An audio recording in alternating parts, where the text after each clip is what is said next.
Good afternoon. This is Mr. Clemens, and I'm going over the second half of the Chapter 7 Early Republic notes, which we did not go over. And so if you'll follow along with your notes that are on Canvas. We're at letter O, the Revolution of 1800.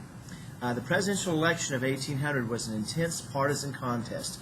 Federalists attacked Jefferson as an irresponsible radical. Election was contested, but Federalist Hamilton supported Jefferson, leading in new Republican era.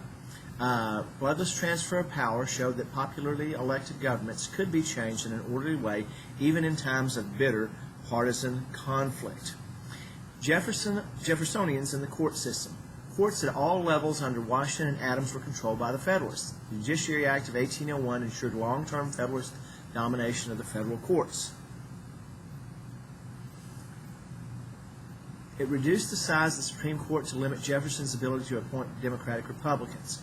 It created a new system of circuit courts which should be staffed by Federalists. Republicans decided to repeal the Judiciary Act in order to remove Federalist judges by eliminating their jobs.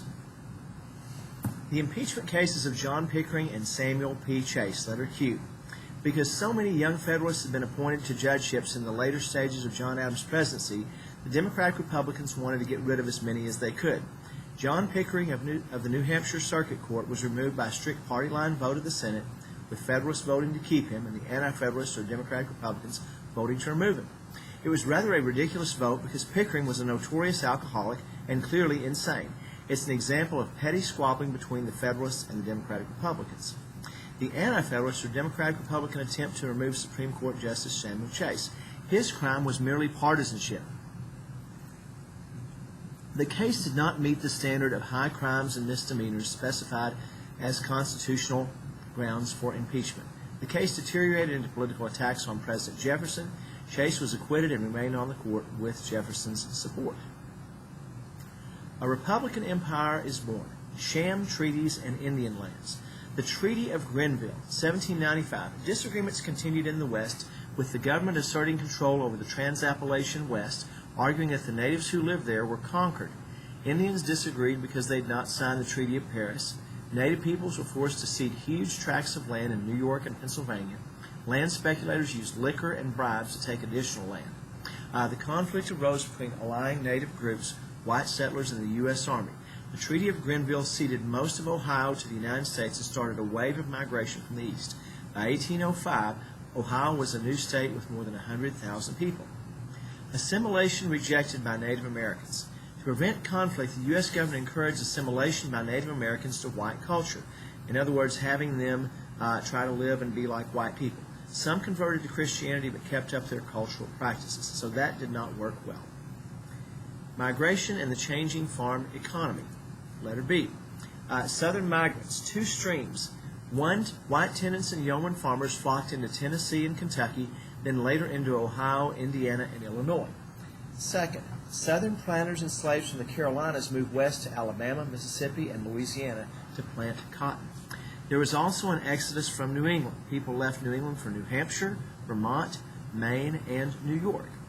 Innovation on eastern farms. In the north, farmers switched from grain to potatoes, bought farm equipment, began to adopt year-round farming schedules, and worked harder and longer to improve their standard of living. Now, the Jefferson presidency. Policies. Jefferson's presidency began in the Virginia dynasty of Jefferson, Madison, and Monroe, 1821 to 1895. All three actively supported westward expansion. Jefferson reduced the size of the permanent army. Marbury versus Madison case in 1803, the Supreme Court decision. The Supreme Court did not have constitutional power to enforce legislation, but did have the power to renew legislation. The Supreme Court did not have the constitutional power to enforce legislation, but did have the power to review legislation and interpret the Constitution. That's the first time that the Supreme Court declares a national law or a state law or a court ruling constitutional or unconstitutional. That's why that's important. Jefferson in the West, the Louisiana Purchase. Jefferson wanted it to be easier for farm families to acquire land in the West. In 1801, Napoleon signed a secret treaty with Spain that regained Louisiana for France. Coupled with the revolt in Haiti against French rule, Jefferson began to fear the relationship with France. He made efforts to purchase New Orleans, ultimately all of Louisiana. Jefferson believed this would force the Indian population further west. we paid $15 million for Louisiana, otherwise known as 3 cents an acre, which is the greatest land deal in all of American history.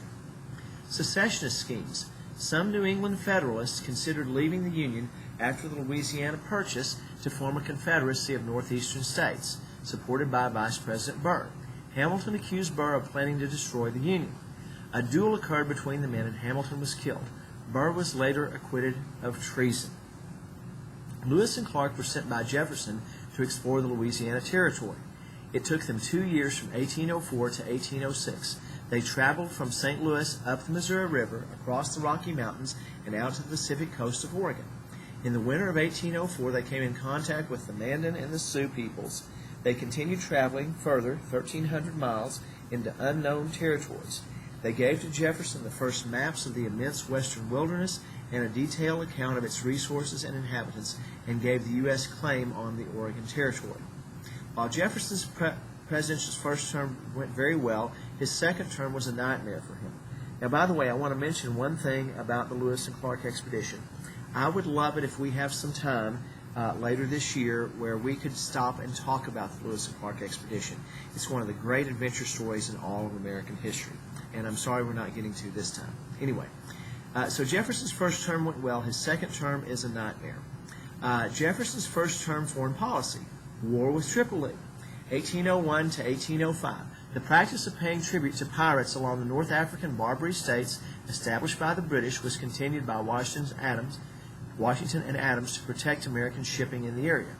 When the Pasha of Tripoli increased his demands for tribute, Jefferson refused and Tripoli declared war on the United States.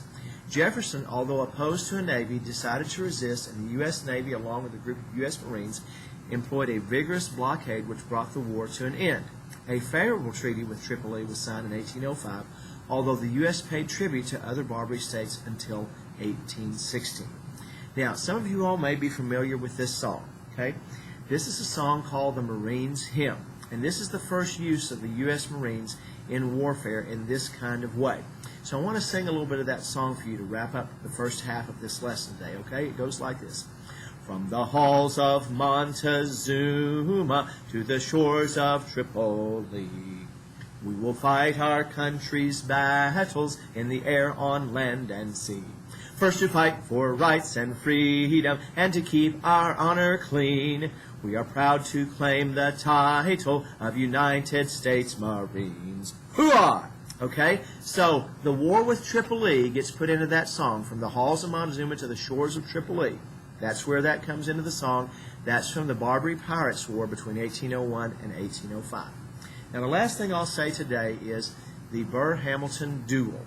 Okay, the treason trial of Aaron Burr in 1807 will be discussed on the second thing. But to wrap things up, you know that Burr and Hamilton have a duel.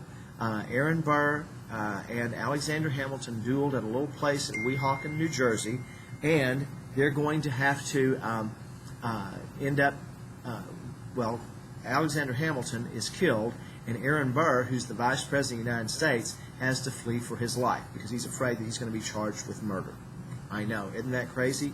And I hope you all have seen Hamilton. If you haven't, you should. Take care now. We'll talk to you soon.